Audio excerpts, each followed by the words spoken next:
Olá, acadêmicos! Tudo bem com vocês? Eu espero que todos se encontrem muito bem. E hoje eu, professora Ana Paula Cunha, convido vocês a descomplicarem por meio do nosso Pílulas de Aprendizagem, Descomplicando Conceitos, mais um conceito importante para a nossa lista, ok? Hoje, então, nós iremos descomplicar, falar um pouco melhor sobre o conceito de revolução. Olha que interessante. Esse conceito de revolução, ele é muito utilizado pela historiografia. A historiografia, de forma simples para nós falarmos, ela é escrita da história. É aquilo pelo qual nós nos baseamos para tratar, para explicar, falar melhor sobre a história, ok? Então, nós, historiadores, utilizamos, mas nós também, pedagogos, educadores, também diversas vezes nos debruçamos sobre a historiografia para tratar sobre os nossos conteúdos de pedagogia. Então, ela é muito importante. Esse conceito, olha que interessante, nós sempre tratamos nos conceitos anteriores conceitos com significados um pouco mais controversos, talvez com a aplicação de mais de um significado.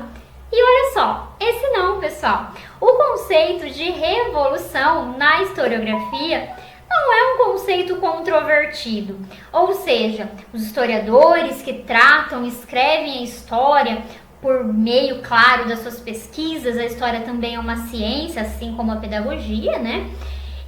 Tem um consenso, chega a um consenso, a uma definição clara do que é esse processo, esse termo revolução. Então, nós podemos nos questionar, peraí, se não existe um problema com relação a essa definição na historiografia, onde está o problema? Por que nós temos que deixar tão claro o que é revolução? Porque, infelizmente, o problema do termo revolução está na sua aplicação política. O que isso significa?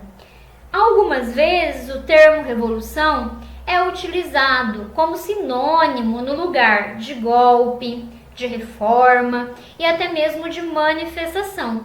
E isso não é correto, ok? Revolução é uma coisa, golpe é outra, reforma é outra. Nós temos que ter isso muito claro em nossas concepções, tudo bem? Então, antes de mais nada, vamos definir revolução. Revolução, pessoal, segundo a historiografia, é um movimento, é um processo de mudança que atinge todas as estruturas sociais. Ou seja, é uma mudança muito grande. Pode atingir a estrutura política, econômica, a sociedade, a cultura. Então, é um processo que proporciona mudança para as estruturas de uma determinada sociedade, ok? Essa palavra revolução, ela surge lá atrás, no Renascimento, mas não era ainda utilizada com o conceito político que nós tratamos hoje. Lá atrás, a revolução era o movimento dos astros durante o Renascimento. Depois, lá no século XVII, nós temos com a Revolução Inglesa esse termo ganhando um cunho mais político. E apenas mais à frente ainda, no século XVIII, com a Revolução Francesa, um movimento importantíssimo para a humanidade, que ela obtém o significado que nós utilizamos hoje, de uma mudança, sim, estrutural, que nós chamamos de convulsiva, insurrecional, ok?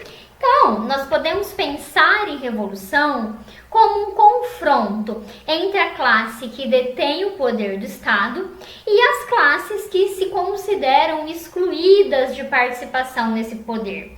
Ou seja, a revolução pode ser pensada como um confronto de classes, tudo bem? E ainda, pessoal, nós devemos destacar algumas outras características marcantes da revolução, como, por exemplo, a rapidez e a violência que muitas vezes marca esses processos.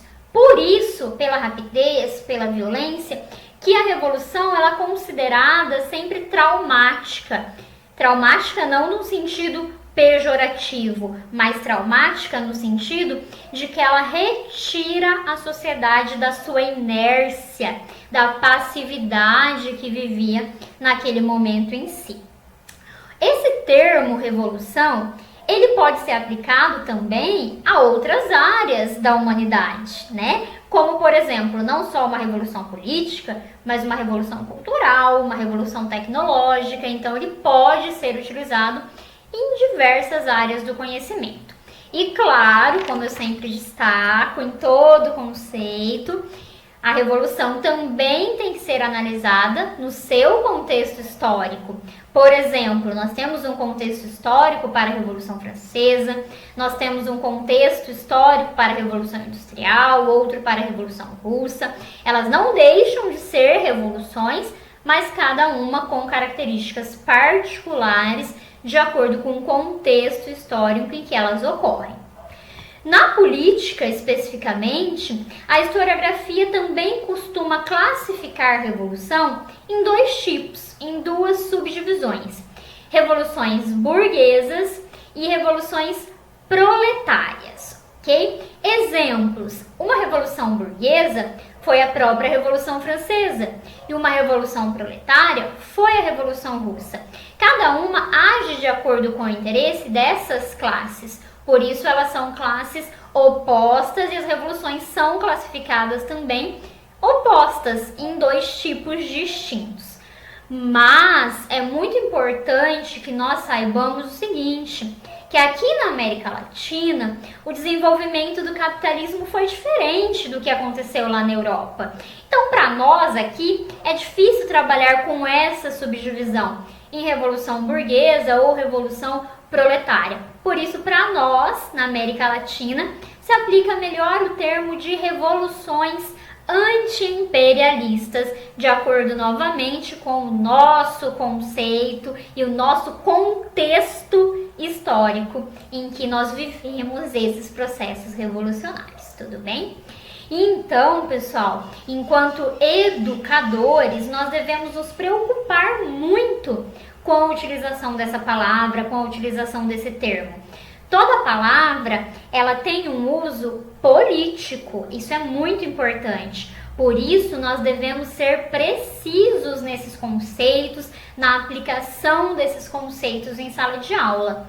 Falar em golpe quando houver um, quando for um, e falar em revolução também quando for o caso, isso é essencial.